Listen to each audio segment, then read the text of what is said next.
फिर आपका खैर मकदम है। दिल्ली हुकूमत ने 45 साल से ज्यादा उम्र के लोगों के लिए एक खुसूसी मुहिम का आगाज किया है। आप रुकन असम्बली आतिशी ने बताया कि जहां वोट वहां वैक्सीनेशन की शुरुआत लोगों की सहूलत को सामने रखकर किया गया है। उन्होंने बताया कि 4 हफ्तों में 45 साल से ज्यादा उम्र के दिल्ली के तमाम लोगों को वैक्सीन लगा दी जाएगी।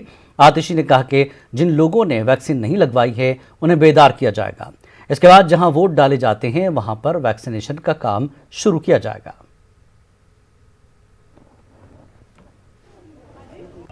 दिल्ली सरकार जहां बूथ वहां वैक्सीनेशन अभियान की शुरुआत कर रही है और आप विधायक लोगों को जाकर वैक्सीन के लिए जागरूक कर रहे हैं। हमारे साथ बात करने के लिए मौजूद हैं आप विधायक आतिशी, जिस तरीके से जहां वोट वहां वैक्सीनेशन अभियान शुरू किया गया है, क्यों इस अभियान की जरूरत पड़ी?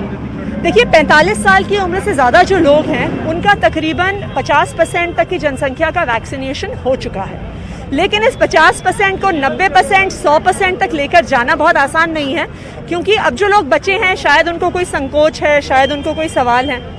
कई लोग जो अभी जब हम कैंपेन कर रहे थे, अभी हमें एक व्यक्ति मिले, उन्होंने कहा कि मुझे तो दिल की हार्ट की प्रॉब्लम है, इसलिए मैंने वैक्सीन नहीं लगवाई। तो मैंने उनको बताया कि मेरे दोनों माता पिता जो 75 साल से ज़्यादा हैं, जिन्हें शुगर की प्रॉब्लम है, बीपी की प्रॉब्लम है, हार्ट की प्रॉब्लम है, दोनों ने वैक्सीनेशन करवाया है और दोनों को कोई भी समस्या नहीं आई है। तो उन्होंने भी कहा है वो कल वैक्सीनेशन करवाने जाएंगे। उनका भी वैक्सीनेशन उनके पोलिंग सेंटर पे होगा। तो मुझे उम्मीद है कि इस तरह से जब हम एक एक करके सबसे मिलेंगे, उन्हें समझाएंगे, तो ज़्यादा से ज़्यादा बाहर आके लोग वैक्सीनेशन ज़रूर करवाएंगे।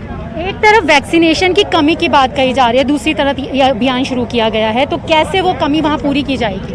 देखिए, 45 साल की उम्र से ज़्यादा के लोगों के लिए वैक्सीन की कमी नहीं है, उनके लिए पर्याप्त वैक्सीन है। वहाँ पे अब लोगों को अपने घर से वैक्सीनेशन सेंटर ले जाने की ज़रूरत है। वैक्सीन की कमी दिल्ली के युवाओं के लिए है और ये बहुत विडंबना है, क्योंकि युवा वैक्सीन लगवाना चाहते हैं और उनके लिए वैक्सीन उपलब्ध नहीं है।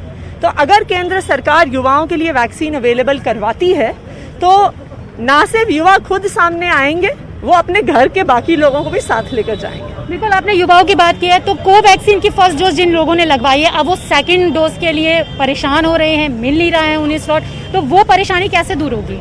देखिए, कोवैक्सीन की 40,000 डोजेस कल से दिल्ली सरकार के पास आई हैं और वो कोवैक्सीन की डोजेस, ये अब नियम बना दिया है दिल्ली सरकार ने कि चाहे सरकारी सेंटर्स में हो चाहे प्राइवेट सेंटर्स में हो, उनको सिर्फ और सिर्फ सेकंड डोज के लिए यूज़ किया जाएगा। बट मैम, एक चीज़ और है कि प्रधानमंत्री ने जिस तरीके से कहा कि वैक्सीन फॉर ऑल, इसे कैसे देखते हैं? और ये कैंपेन, क्योंकि अभी आप लोग अवेयर कर रहे हैं, तो जिस बूथ पर ये वैक्सीनेशन लगना है वो कब से शुरू होगा? तो आज अगर डोर टू डोर कैंपेन किसी बूथ पे हो रहा है तो कल से उनके पोलिंग सेंटर पे वैक्सीनेशन शुरू होगा। अभी हम जिन लोगों से बातचीत कर रहे हैं, हम उन्हें बता रहे हैं कि कल उनको एक टाइम स्लॉट देके कि जिस स्कूल में आप वोट डालने जाते हैं, कल वहाँ पे जाके आप वैक्सीनेशन करवा सकते हैं। तो वैक्सीन फॉर ऑल जो पीएम ने कहा है, उसे कैसे देखती हैं आप? देखिए, हम तो इसका स्वागत करते हैं। हम तो बहुत दिन से चाह रहे थे कि सबको वैक्सीन दिया जाए।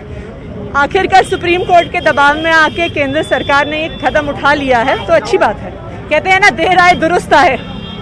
तो आपने देखा, ये थी हमारे साथ बात करने के लिए आप विधायक आतिशी, जिनका कहना है कि जिस तरीके से वोट के दौरान पर एक लिस्ट तैयार की जाती है, ऐसे ही वैक्सीनेशन के लिए घर घर जाकर जागरूक किया जा रहा है और एक लिस्ट बनाई जाएगी और जहां वोट वहां वैक्सीनेशन शुरू किया जाएगा। कैमरा पर्सन नरेश के साथ रचना, न्यूज़ 18 दिल्ली।